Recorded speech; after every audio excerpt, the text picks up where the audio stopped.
Okay, so haven't jumped ahead here with the setup. All I've done is plugged in the base station, and it gave a little introduction with the woman's voice. Install your keypads. So you remove the activation strip out of the battery panel. I just did that and then my camera fell, so set it back up and start it over. Before applying adhesive tape, I'm not going to stick it up on the wall yet.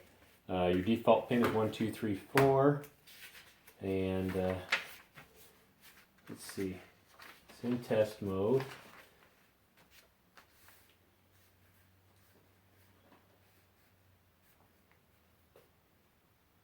Doesn't tell you to do anything with it, just to remove that. Remove the activation strip on the motion sensor. Okay. Place it on a shelf or adhere it to a wall 4 or 5 feet off the ground. Don't place it near a source of heat. And motion sensor. Okay, picked up the motion sensor. I don't know if it picked up the keypad. I guess we'll remove a battery here. So the keypad here looks like takes 4 AA's. I opened up one of these other sensors here, like the motion sensor, and it takes a CR123. Surprisingly, these are not brand name batteries, but the CR123s in the other sensors are actually Energizer, their brand name. So those are not cheap either. All motion sensors will be active in the away mode only. And then glass break sensors. Motion sensor. Install. We'll remove that. 20-foot max distance from the window you want it to sense if there's glass breaking. I have a door with a glass window in it, so I'm going to be putting it near that. Motion sensor. Just in case. Entry sensors. Just keep saying motion sensor, so I don't know what it's doing. Motion sensor. Maybe it's because I'm moving. I bet that's what it is. Sensing me moving. Okay. Then install your panic buttons. Motion sensor. And this you have to hold for 1 second firmly to set it off. So if I accidentally bump it, it's not going to set it off. So remove the battery activation strip in there, and that probably just takes a watch battery, it looks like.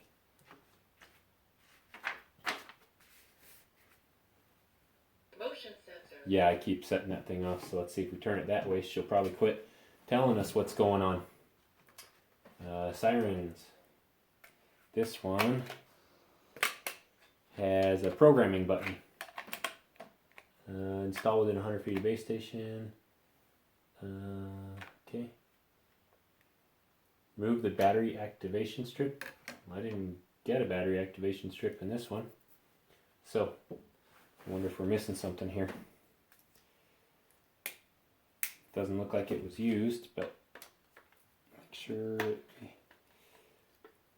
don't have it sitting inside the cover here. Not sure what kind of batteries this one takes.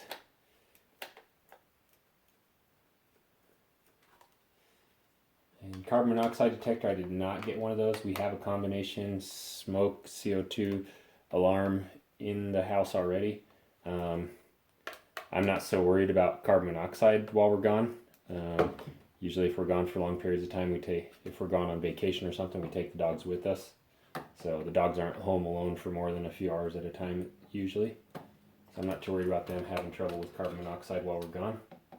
The smoke detector though is another story, like I said. Fire can do some damage pretty quick if you're not home, so it's nice to know that the fire department will be called. Okay. Yeah, there's 4 AA's in there. I can get these screws to finish coming the rest of the way out.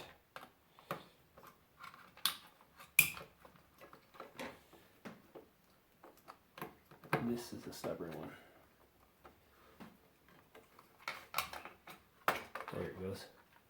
Well, I don't see anything stopping the batteries from making a connection, so I'm going to assume that this is in working order right now. I'll probably put it underneath a couch cushion to test it in a little while.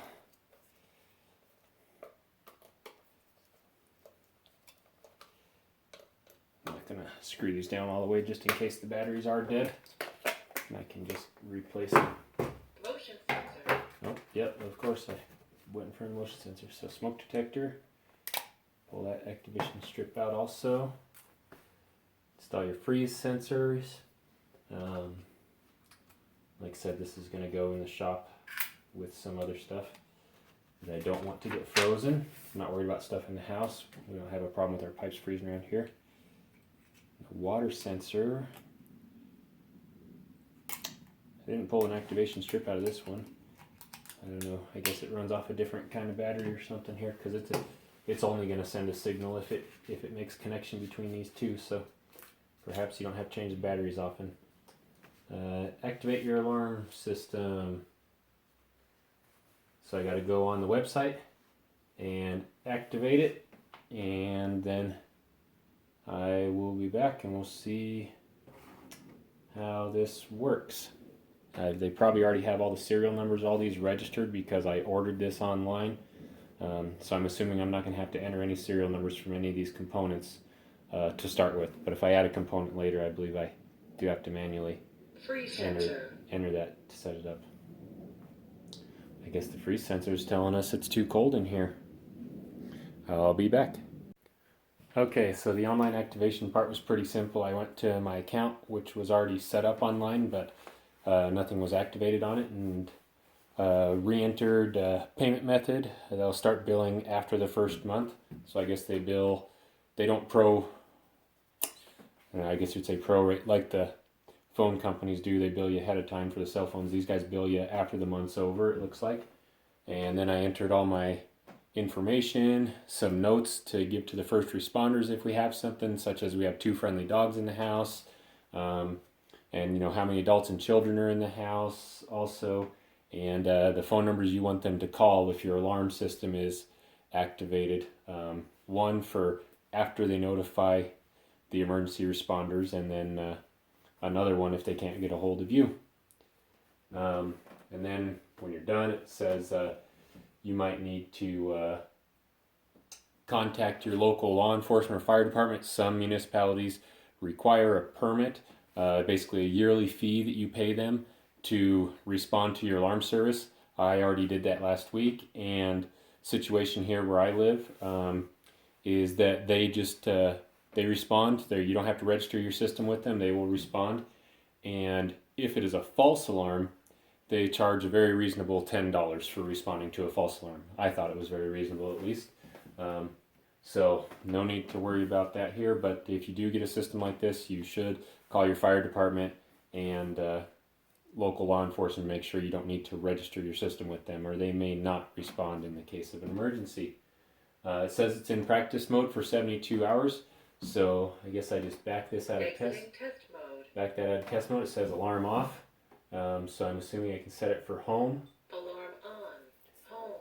And what this will do is the motion sensor obviously won't do anything because it says that I'm home. But I wonder if I can get one of these to go off. Like, let's try the water alarm. Oh, yep. What's my pin? Oh, 1, 2, 3, 4. Warning, there was a recent alarm. Alarm off. 1, 2, 3, Warning, 4 there was a recent is alarm the triggered by default water pin. sensor. So, so I did just enter the default pin and it shut the alarm off. I guess we know everything's working. So I'm going to go mount these sensors up all over the house, and I will give you an update of how my wife and I like it. After a while, maybe in a couple weeks here, when we get used to it, and see if there's any quirks that we don't like about it. Thank you for joining.